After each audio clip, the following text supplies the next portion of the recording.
Today we are going to discuss our chapter 2, Accessing the Internet. You can access the Internet by using any web browser. Let us learn how to use the Internet through Google Chrome, which is a very popular web browser. Okay, let's see how to open a website in Google Chrome. Click on Start. Click on All Programs. Then you can see Google Chrome. Click on Google Chrome. Enter any website address or any URL in the address bar. In many of your computers, in the desktop itself, the Google Chrome's shortcut icon is there. In that case, you simply just double click the shortcut icon. Then your page will be, Google Chrome page will be opened. In the address bar, you can enter any website address or any URL. We know that Google is a search engine. What is a search engine? A search engine is a software accessed on the internet that searches a database of information according to user's query. Let us learn a few tricks to help you easily for finding information on Google. First tip is keep it simple. No matter what you are looking for, try to start with a simple search.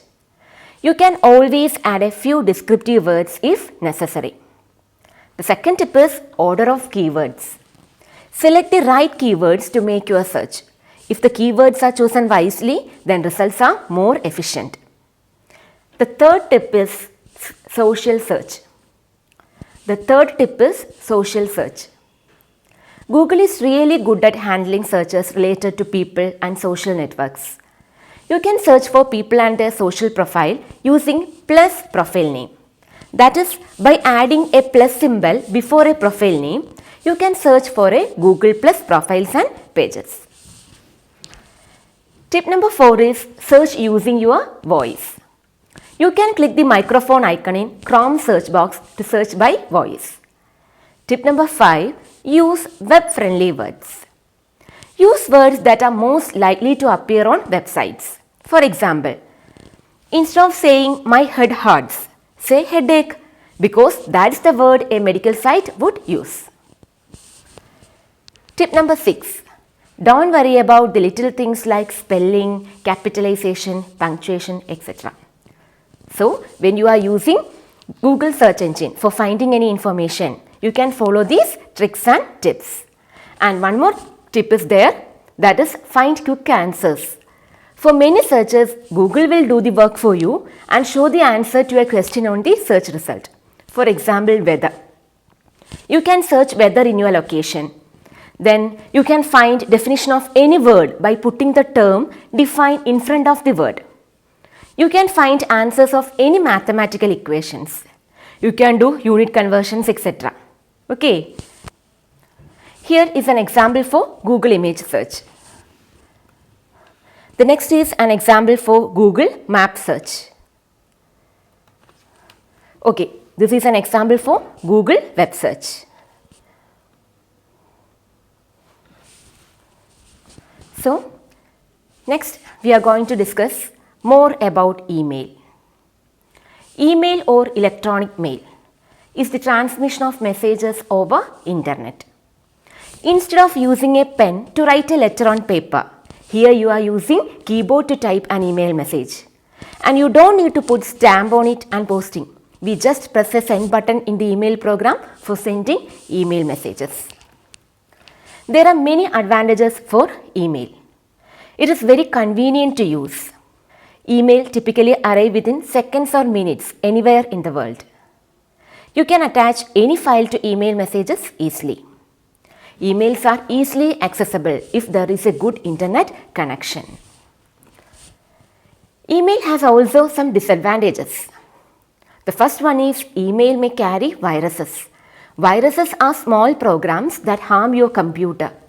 Many people send unwanted emails to others called spam mails.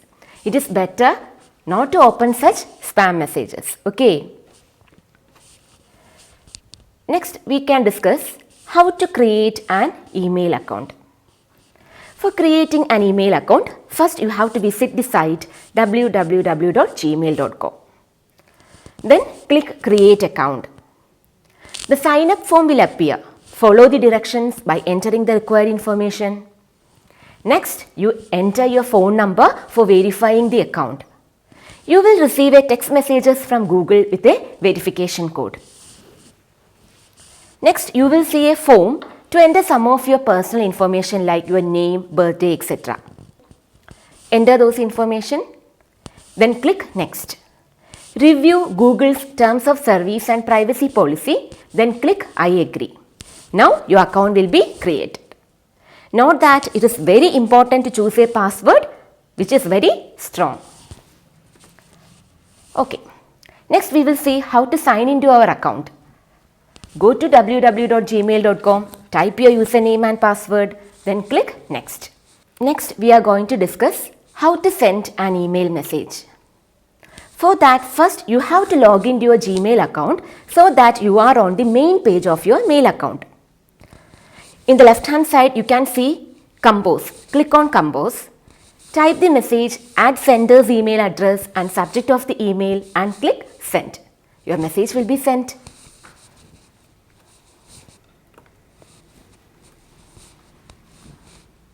Next, we will discuss how to email a picture. You can attach images to an email message, allowing a recipient to view your photos or pictures quickly, easily and in high quality. For that, first you have to log into your Google account. Click Compose. Alternatively, you can reply to an email that you have received and follow the same steps.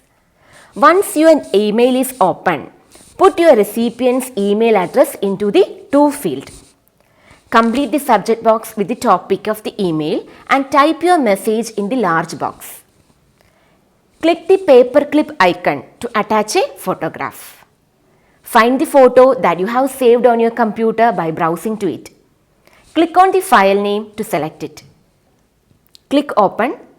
This will add the picture as an attachment to your email message. Next, we will see how to open an email. When you receive an email from friends or family, you can find out what they have written by opening it, just like opening an envelope to read a letter.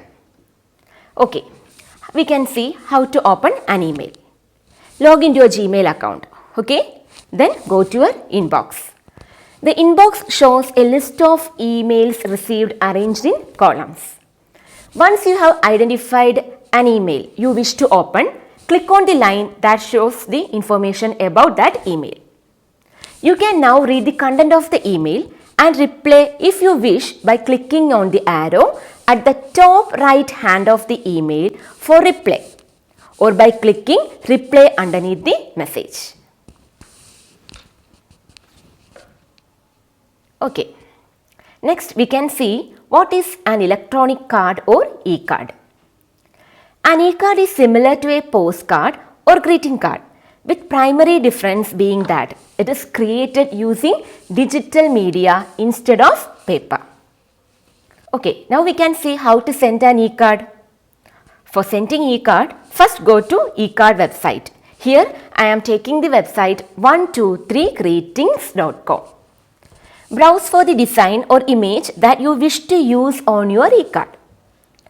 After choosing your design, complete the information requested, such as name of the recipient, your message to personalize your e-card, etc.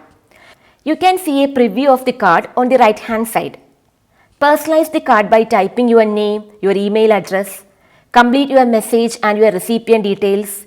You can also select on which date you would like the card to be sent and choose to receive a notification when it has been viewed. You can see how the e-card looks on the right hand preview. When you are happy with your decision, click Send Now. Okay, here are some of the examples of e-card. Okay children, our chapter is over. Please go through the textbook thoroughly. Thank you.